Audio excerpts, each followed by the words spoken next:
Bienvenidos a nuestro tercer tutorial de CX Programmer. En esta oportunidad vamos a ver algunos elementos como contactos abiertos, contactos cerrados, bobinas, algunos bloques de instrucción, dentro de ellos temporizadores y contadores, decrementales o incrementales. Para ello vamos a pasar a abrir la aplicación de CX Programmer, nos vamos a menú inicio y buscamos CX Programmer.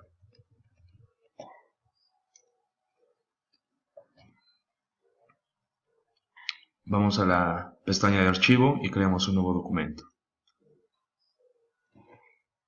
Damos un nombre al dispositivo, elegimos el modelo del PLC que va a ser el CPU1E y en configuraciones el tipo de CPU continuamos trabajando con NA.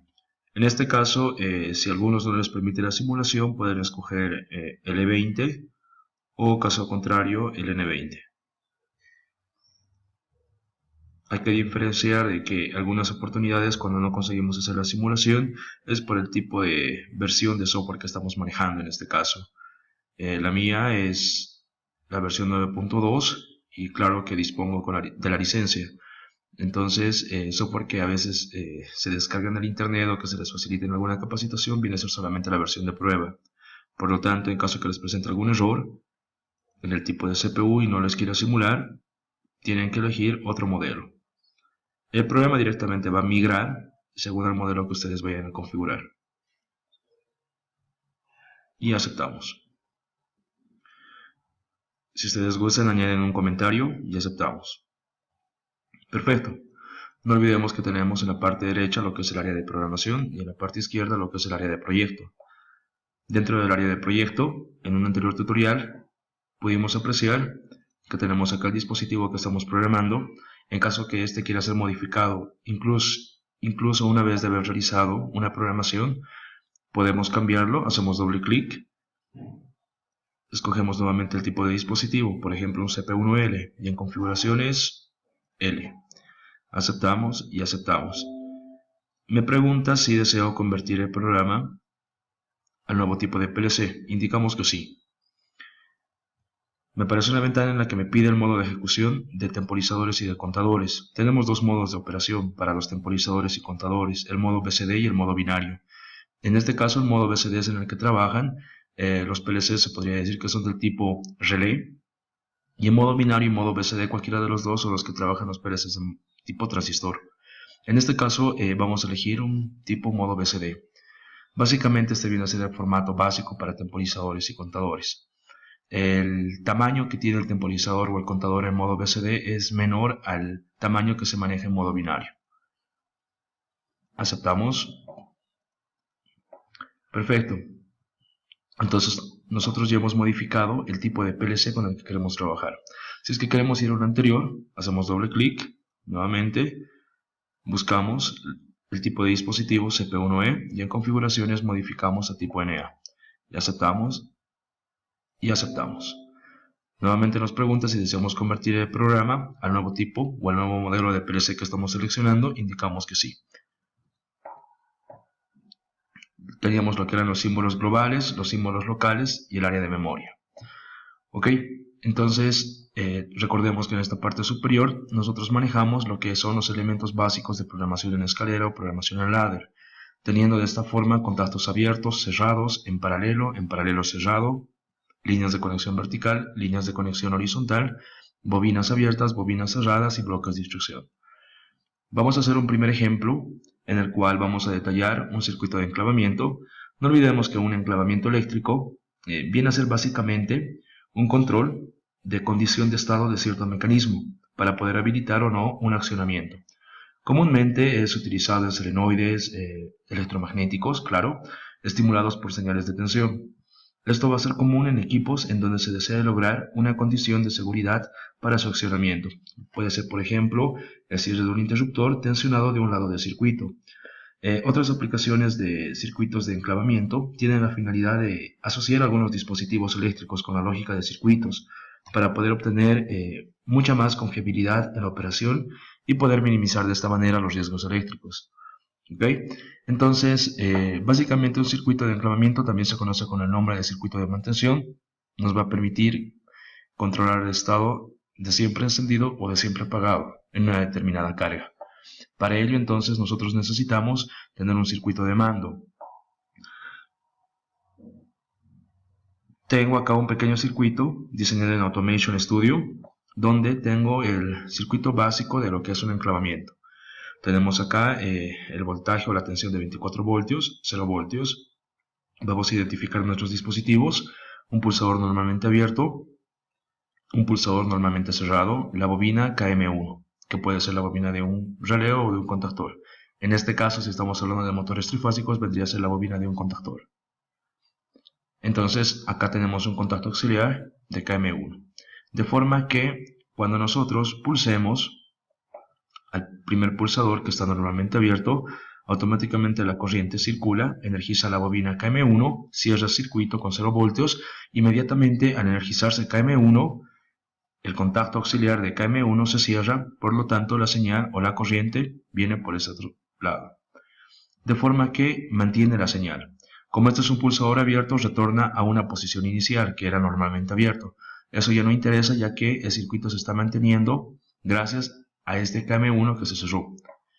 ¿Cómo detenemos el circuito? Simplemente pulsando en el segundo pulsador, que lo vamos a considerar como un pulsador de parada. Una vez que pulsamos el pulsador de parada, que es normalmente cerrado, este vendría a abrirse, de forma que corta el flujo de corriente. Por lo tanto, KM1 se desenergiza y este contacto que se había cerrado pasa a abrirse. Entonces, al abrirse, todo el circuito se desenergiza. Ahora, el pulsador de stop no puede quedarse en una posición presionada, tiene que retornar a su posición inicial, que vendría a ser normalmente cerrado. En lo que es el circuito de potencia tenemos los contactos de KM1, que al ser presionado el pulsador abierto o start, se energiza la bobina, se cierra el contacto, por lo tanto estos otros contactos que también pertenecen al KM1 se van a cerrar, permitiendo que las líneas o la línea trifásica alimenten nuestro motor. Este también vendría a ser un circuito de enclavamiento o un arranque directo. ¿Ok? Entonces, vamos a hacer la simulación primero en Automation Studio. Esto solamente es por cuestiones aplicativas o demostrativas. Solamente es ver cómo va a funcionar nuestro circuito de enclavamiento en caso que estemos trabajando con un circuito de control y con un circuito de potencia. En CX Programmer nosotros solamente utilizamos circuitos de control, no olvidemos ello. Ok, entonces pulsamos el primer pulsador. Podemos apreciar que la bobina se ha energizado, los contactos se han cerrado, por lo tanto el motor está funcionando. Pasamos a pulsar Stop, la bobina se desenergiza y el motor deja de funcionar. Nuevamente pasamos a pulsar Start y pulsamos Stop. Ok, eso sería la simulación en Automation Studio. Vayamos a ver cómo se tendría que realizar el programa en CX Programmer. Entonces sacamos un contacto. Nos aparece una ventana en la que tenemos que introducir primero una dirección. Cuando estamos programando en CX Programmer, nosotros siempre vamos a trabajar con direcciones y con comentarios. No debemos olvidar ello, debido a que, primero, en caso de que no hayamos creado un símbolo local, como lo hicimos en un pasado tutorial, entonces tenemos que definir la dirección. Si va a ser una entrada, si va a ser una salida, si va a pertenecer a un temporizador, a un contador u otro tipo de instrucción especial. Por lo tanto, estamos sacando lo que es un primer elemento que va a ser un pulsador Start. Este va a tener la dirección 0.00. Aceptamos. Aparece una nueva ventana en la que tenemos que colocar un comentario. En el comentario vamos a escribir Start. Y aceptamos. A continuación sacamos un contacto normalmente cerrado. Colocamos en serie nuestro contacto de Start. Damos la siguiente dirección, 0.01. No olvidemos de que el primer número nos está indicando el tipo de canal que vamos a utilizar en el PLC. Los canales de entrada están definidos por el canal 0 y los canales de salida están definidos por el canal 100. Ahora, los dos siguientes números nos están indicando el número de bit del PLC que vamos a llegar a utilizar. Por lo tanto, en el pulsador de Start yo estoy utilizando mi primera entrada 00 y en el pulsador Stop estoy utilizando la entrada 01. Aceptamos, introducimos un comentario, Stop, y aceptamos. A continuación vamos a sacar una bobina, la vamos a conectar en la línea final del programa. No olvidemos de que a cada línea de programación la conocemos como fila o range de programación. En este caso vamos a sacar una nueva bobina física, entonces colocamos la salida 100, indicando que es una salida, punto, y a continuación colocamos el número de bit de salida que vamos a utilizar.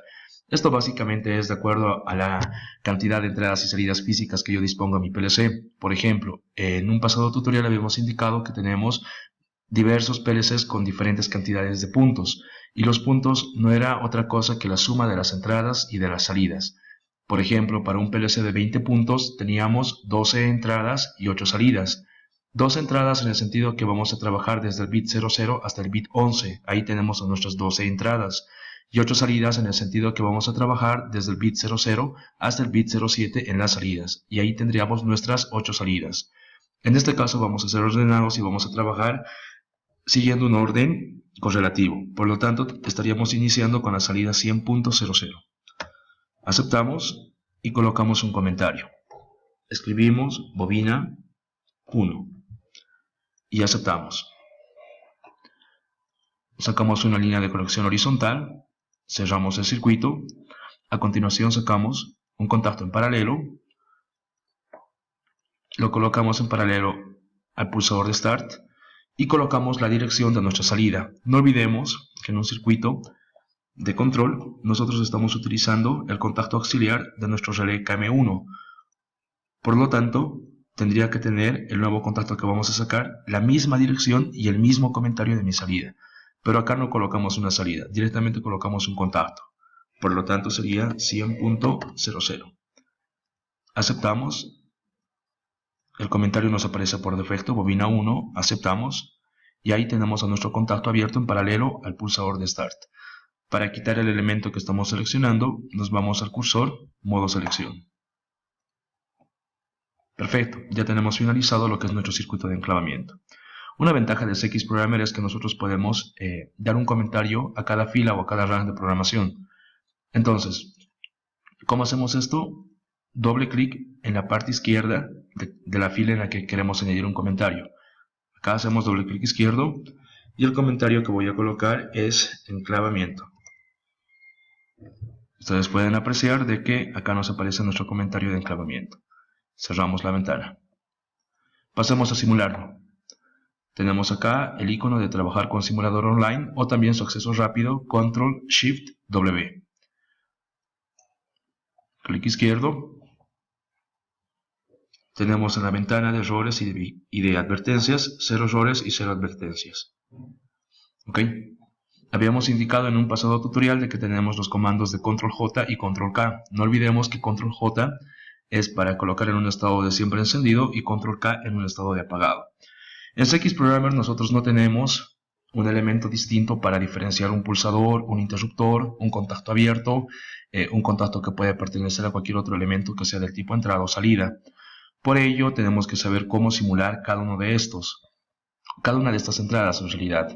Por lo tanto, si vamos a simular a un pulsador, tendríamos que dar los comandos Control-J e inmediatamente el comando de Control-K. No lo podemos dejar en una posición, ya que es un pulsador y sabemos que un pulsador, cuando lo pulsamos, está en una posición, pero al soltarlo retorna a su posición inicial. ¿Ok? Dicho esto, entonces, nos situamos en el contacto de Start, Control-J y Control-K. Si ustedes se fijan, ya tenemos acá a nuestra bobina 100.00 energizada. Nos vamos a Stop, Control-J y Control-K. Entonces ya hemos apagado a la salida 100.00. Nuevamente en el Start, Control-J y Control-K. Y en Stop, Control-J y Control-K. Para salir de la simulación, seleccionamos nuevamente el icono de trabajar con simulador online. En el siguiente tutorial vamos a ver lo que es el funcionamiento y el trabajo de temporizadores y de contadores. Espero que este tutorial les haya sido de mucha ayuda. Y bueno, nos vemos en un siguiente tutorial. Gracias por su atención.